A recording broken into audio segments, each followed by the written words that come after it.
American Southern-style pork ribs are typically barbecued, but if you don't have a yard, give this oven-roasted version a try, and I'll show you how. Now, I've sourced ribs from different places, 2 local and 1 Spanish, and this is the only one that closely resembles the St. Louis style of cut and is labeled as lei pai. In the US, you may get a butcher to tailor cut the ribs this way, and this part is known as the St. Louis cut.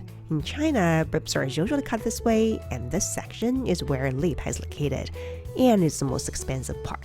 However, even in China, cuts may vary regionally, and suppliers may have different definitions. This lei pai seems to be no exception.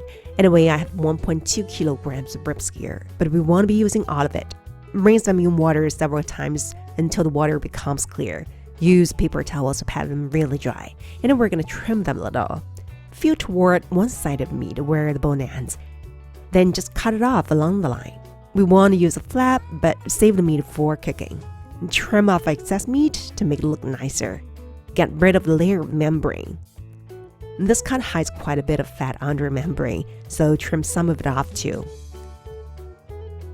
Do the same to the other cut, and this one is more towards the end of the rack and easier to process.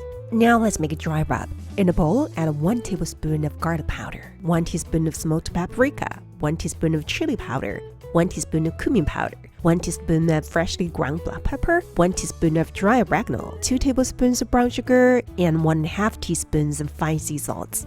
Give it a good mix and set it aside. On a baking sheet lined with aluminum foil, place an additional sheet on top. Arrange the ribs on it. Drizzle some olive oil onto the glove, then brush it generously over the ribs. Next, gently sprinkle half of the dry rub over the meat.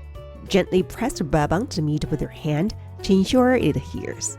Flip the meat and repeat the process. Since my foil isn't large enough, I cover it with an additional sheet and roll on 4 sides to encase the meat. And place it in the oven preheated to 130 degrees Celsius for 2 hours.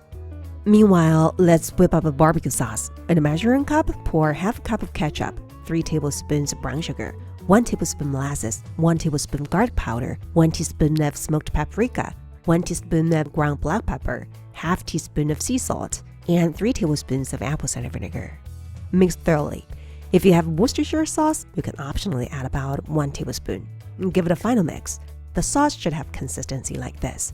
Always taste your sauce and adjust if needed. Set it aside.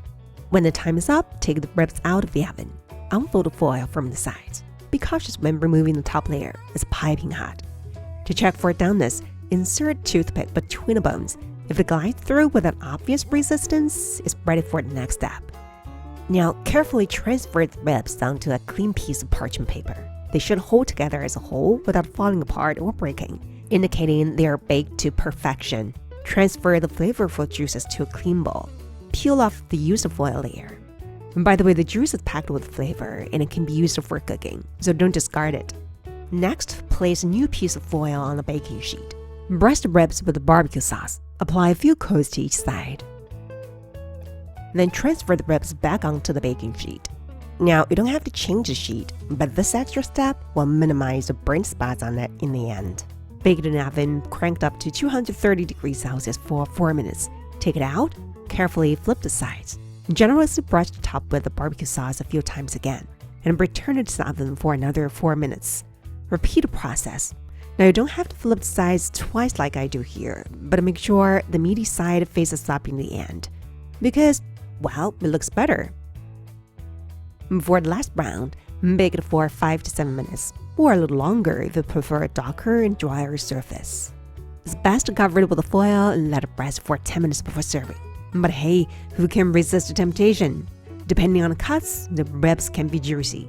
They boast a sweet and sour taste, both mild, not overwhelming. They taste so good that I can't stop eating. This recipe serves 2 to 4 people and suits both for regular home dinner or gatherings. If you're curious about Spanish ribs, give them a try. The texture is different as they're nice and chewy.